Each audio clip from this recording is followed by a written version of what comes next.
our historic sites are becoming more and more fragile. This virtual world tour is meant to raise awareness and support their conservation, as UNESCO so well does. As we travel around the globe, allow me to zoom into 20 of our world's most spectacular historic sites. You can surely add some of these to your bucket list if traveling there is permitted and welcomed.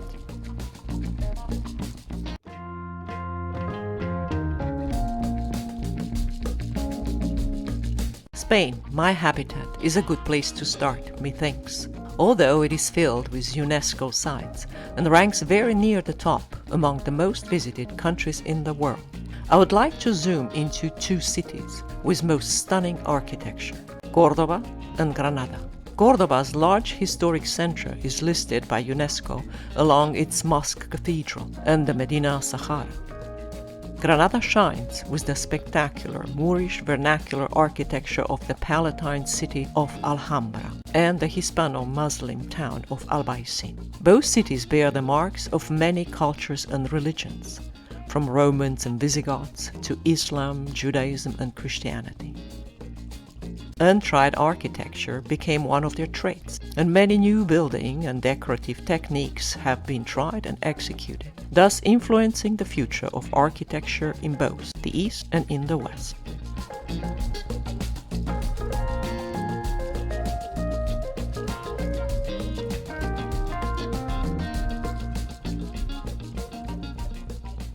Our first flight takes us to Africa, to Morocco, maybe landing in Casablanca with a hop over to Marrakesh.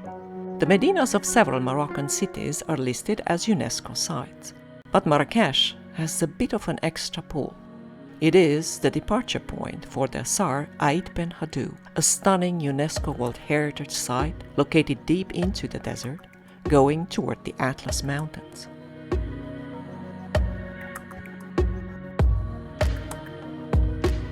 The clay village, or Sar, built upon the location of an 11th century Almoravid fortification, and which was once a stopover for caravans crossing the Sahara, is a beloved filming location for historic and fairy tale-like adventure movies. The Medina in town is also a perfect place to stay overnight and shop in a 1001 nights kind of a setting, as well as dine and enjoy the hustle and bustle of the unique Gemma El Fna night market, listed as a UNESCO masterpiece of oral and intangible heritage of humanity, the first of its kind.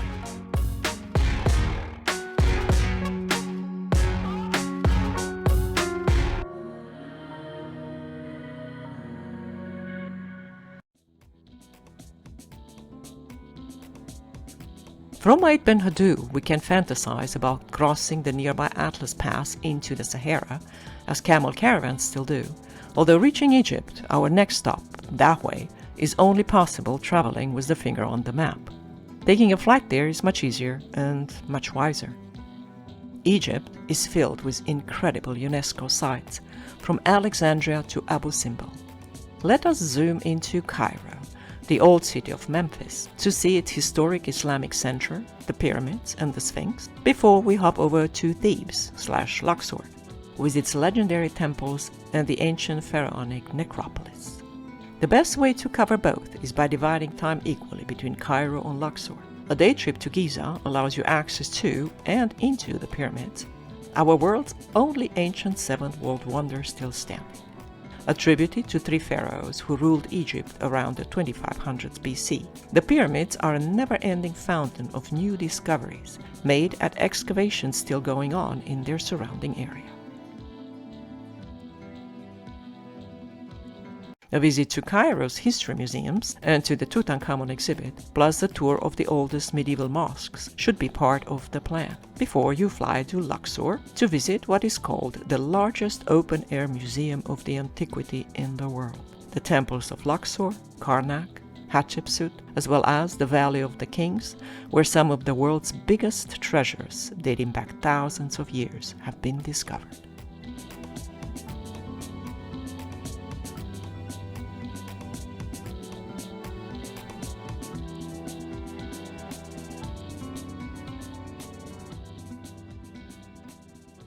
Back in Cairo, we jump over by plane to Aqaba in Jordan.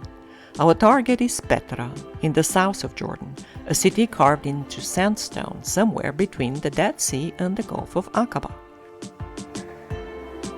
The flourishing capital of the Nabateans, nomad people of the desert, very skilled in stone carving, Petra became abandoned for 1,000 years until it was rediscovered in the early 1800s. Petra can be reached today from the village of Wadi Musa via a long and narrow gorge called the Sik, which leads us to its most well-known structures, such as Al-Khazneh, or the treasury, the monastery at Deir, the royal tombs, and its city dwellings. In 2016, a large nearby platform with monuments with a yet unknown function has been discovered by drones. Before we leave, allow me to point at our episodes on Egypt, Cairo, Luxor, and Marrakesh, where we delve much deeper into their historic sites and into the cultural aspects of each destination. And please follow our channel for many more episodes to come.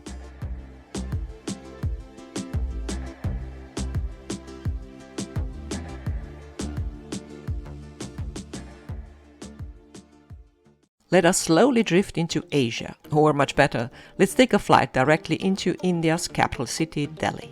Following the UNESCO trail, we are inching closer to the splendid Taj Mahal, one of our world's most well-known wonders.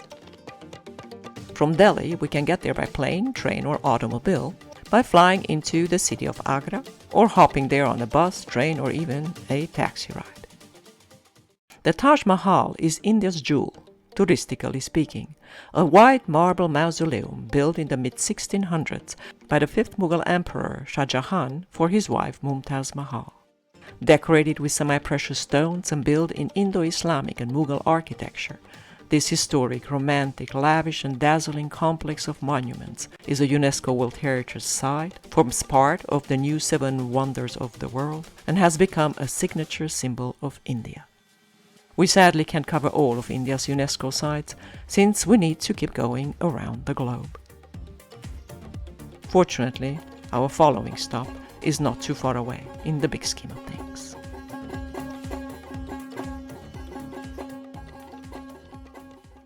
We're looking toward Cambodia, specifically toward the second largest city in the country called Siem Reap, in the northwest region. Tourism to the area, though, might need to take a step back for now, until major restorations are conducted properly to the historic marvel we are zooming into, Angkor Wat, with Angkor being the name of the ancient capital of the Khmer Hindu-Buddhist Empire, and Wat meaning stupa, a Buddhist prayer structure. Angkor is believed to have been the largest urban complex in the world before the industrial era, with a very advanced culture. Built around the 12th century, the Angkor Wat temple, originally Hindu and which became later Buddhist temple, has been neglected since the 1600s.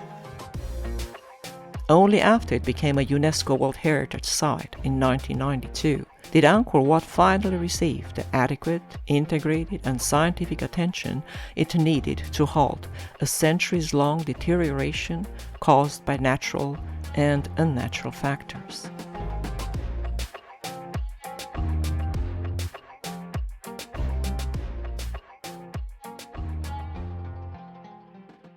From our virtual trip to Cambodia, let's fly for real this time into Beijing, China's capital city, a true museum of 7 UNESCO sites, all at our fingertips. Beijing has many temples, tombs and palaces, but the 3 that make the top of every visitor's list are the Forbidden City, the largest real estate property in the world and the largest wooden structure in the world, the Temple of Heaven, a legendary gateway to the heavens and a masterpiece of architecture of iconic beauty, and the lavish, extensive and ornate Summer Palace, with its temples, bridges, boats and lakes, with the first 2 dating back to the 1400s, while the last one was built in the 1800s. To get more in-depth details about each one of these marvels and about the city in itself, please head to our Beijing episode.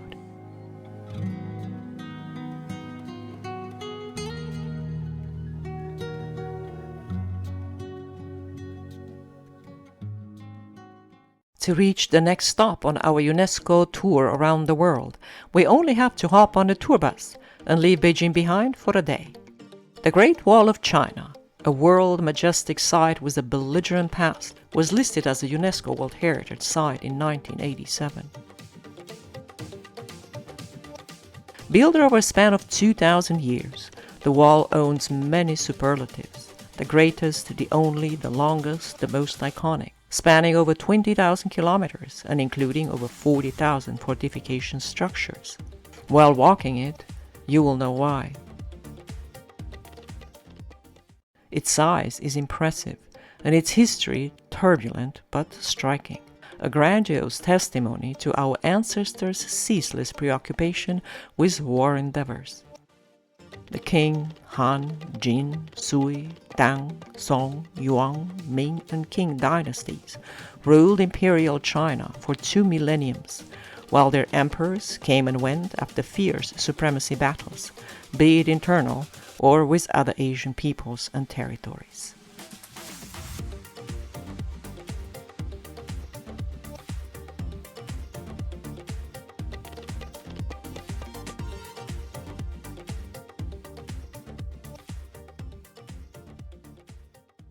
Talking about other territories, Korea was throughout much of the last millennium a tributary state of China.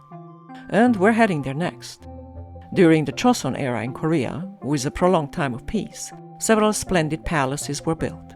Among these, the Changdeokgung Palace, the oldest and longest-lasting royal residence, has been named the UNESCO World Heritage Site, while the others were sadly destroyed by rather recent invaders and had to be almost entirely reconstructed. Changdeokgung was built in the early 1400s and received the highly praised listing for its Far Eastern architecture and its incredible gardens. The naturally built giant gardens embrace the palace, flow with the territory, and are an homage to Korea's love for peaceful introspection, greening and blooming today as they were over half a millennium ago.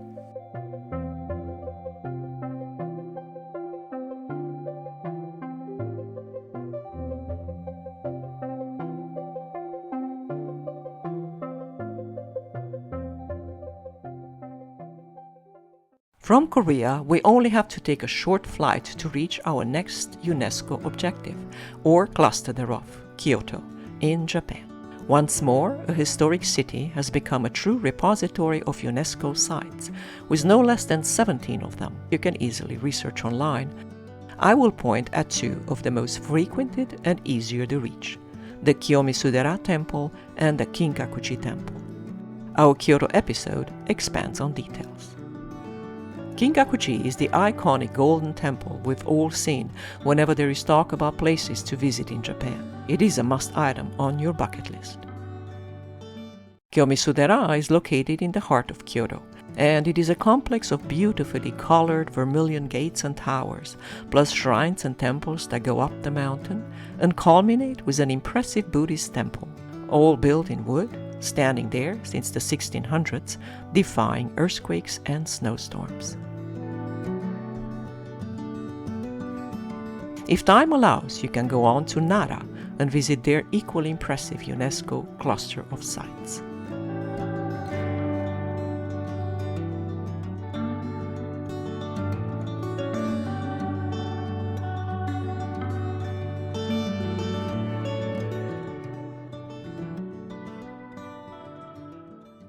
Where next? We reached the farthest east end of Asia and now need to cross the Pacific Ocean.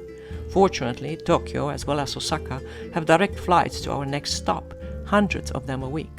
We are heading to Mexico City. Our UNESCO destination is actually the city center itself and the nearby pre-Hispanic city of Teotihuacan.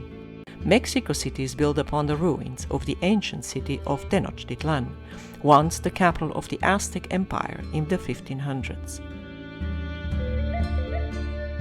The UNESCO designation includes the historic center of Mexico City and its Aztec temple ruins, as well as Xochimilco, an Aztec network of canals and islands. Teotihuacan, in change, is the largest known Mesoamerican city, predating the Aztecs, with a sun temple only second to the Giza pyramids in size, and which collapsed for unknown reasons around 550 AD.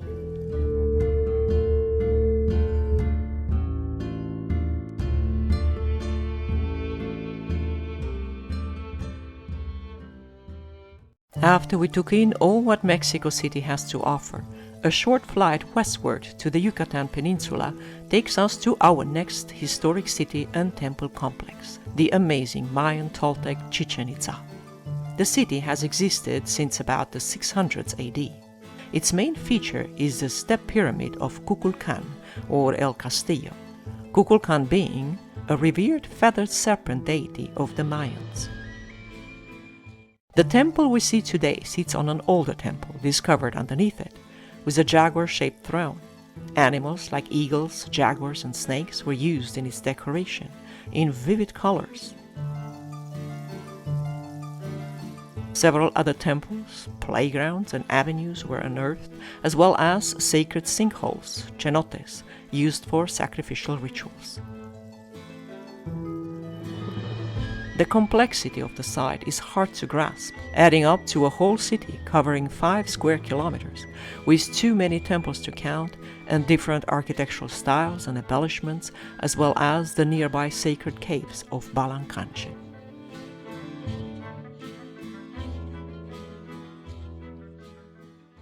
Are you guessing where we're going next? Maybe not. This UNESCO World Heritage Site can only be reached via one single airline service from a major South American airport, namely from Santiago de Chile. Our destination, be it by air or with the finger on the map, is Rapa Nui, or Easter Island. This island gained major international recognition after Thor Heyerdahl's extraordinary Kon-Tiki expedition, whose book I devoured in my youth. Bent on proving that indigenous people could have navigated across the Pacific, he sailed toward the west from South America in a raft and found Rapa Nui, the most remote inhabited island in the world, where an impressive Polynesian civilization had settled and developed, building colossal statues of heads called moai, more than 900 of them still existing today, revering their ancestors.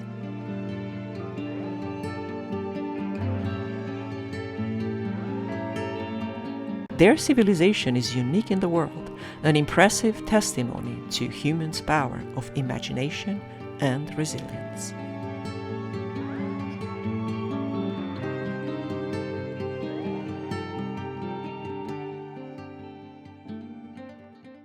While we are near South America, let's visit the next cradle of a major civilization, the Incas. We're heading to Lima. But before we even try to reach the Incas' most enigmatic stronghold and UNESCO site, we will take a short flight out of Lima, Peru's capital city, going south, flying low over the desert to the pre-Incan geoglyphs of the Nazca lines.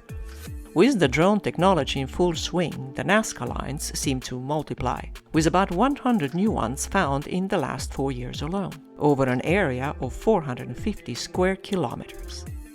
These, over 350 geoglyphs, are believed to date from 600 BC to 500 AD, give or take, and are some of the most enigmatic UNESCO sites you will ever stumble upon. From religion to agriculture and astronomy, the lines have been interpreted in a multitude of ways. Still, their enigma endures. As time goes by, more and more geoglyphs are also discovered in other areas of Peru, and the plot thickens.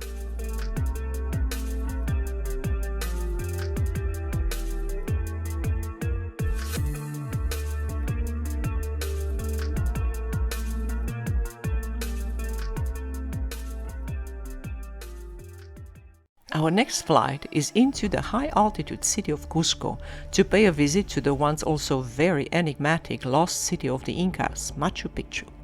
Contrary to expectations, the Incan regal city is actually located lower than Cusco, in the valley of the river Urubamba, in a subtropical climate, and it can be reached by train and bus.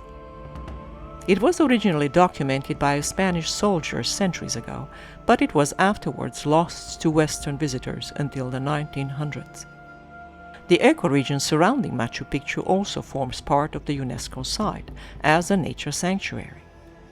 Getting there is a trip of a train ride to Aguascalientes, a nerve-wracking bus climb up the mountain, and a little not-so-little hike to the ruins. But the view that opens up does take your breath away, if you have any left.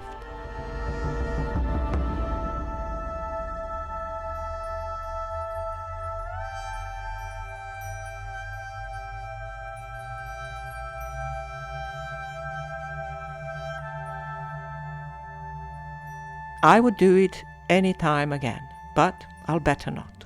The site needs to be pampered and treated with love and care. Over-tourism is endangering its historic structures, its wildlife habitat, and its UNESCO protection.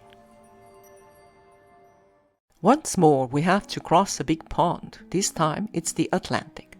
From Lima, a direct flight will easily take us to London in the UK. Although London has its fair share of UNESCO listings, I suggest we hop on a train and go visit the historic city of Bath. By itself a UNESCO World Heritage Site, but which is also our next and best gateway to the most famous place in all the UK, the ancient megalithic structure of Stonehenge.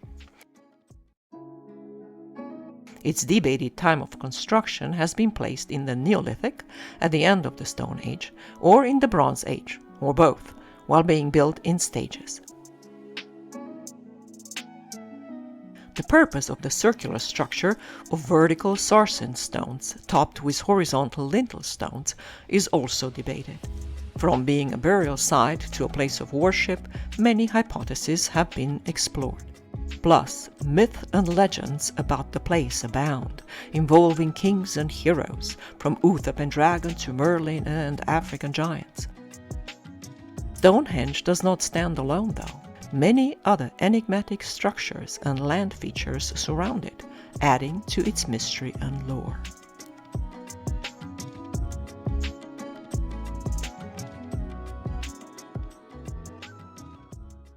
Since Stonehenge and Bath are a bit off the beaten track, away from major international airports, our next UNESCO World destination can be reached by taking the scenic route or by returning to London and taking a convenient flight to Paris. If the scenic route sounds tempting, let us slowly zoom into Mont Saint-Michel, a tidal island located off the northern coast of France, about 1 kilometer away. With only 29 residents, the 1,000-year-old historic, monumental commune and abbey is a touristic spot receiving millions of visitors each year. The surrounding bay has been pampered and fixed to allow the island to remain an island at all times. A significant religious Catholic enclave, the abbey was used as a place of worship, a prison, and a military base throughout the centuries. Today, a group of monks and nuns hold daily liturgical office, joined by numerous so-called Michelou pilgrims, thus conserving the purpose of the abbey as a religious place of worship. A bit of trivia: Mont Saint-Michel was the inspiration for Minas Tirith, Gondor's capital city in the Lord of the Rings Return of the King movie. Leaving behind the pretty island commune, we are heading back to Paris, where the banks of the River Seine, from the Eiffel Tower to the Louvre, have been listed as a UNESCO World Heritage Site, including the stunning Notre Dame Cathedral, the Sainte-Chapelle Church, Les Invalides, the Ile de la Cité, the Pont-Neuf, the Fontainebleau Castle, and the Grand and the Petit Palais, among many other historic marvels. What can top such an overwhelming cluster of sites, if not the most lavish palace ever built, the Versailles? Only a short day trip away from Paris, this palace has been created by a king who holds still a celebrity status even in modern days, King Louis XIV or Louis XIV. Its several buildings, plus a stunning chapel, the dreamy Hall of Mirrors, its very extensive and exquisite gardens, and an impressive collection of works of art, make the Versailles into one of the most visited UNESCO sites and tourist attractions in the world.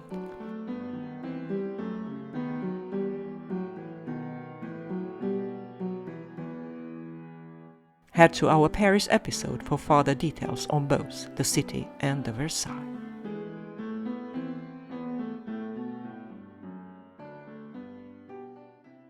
Paris has hundreds of convenient flights to our next stop, the city of Venice.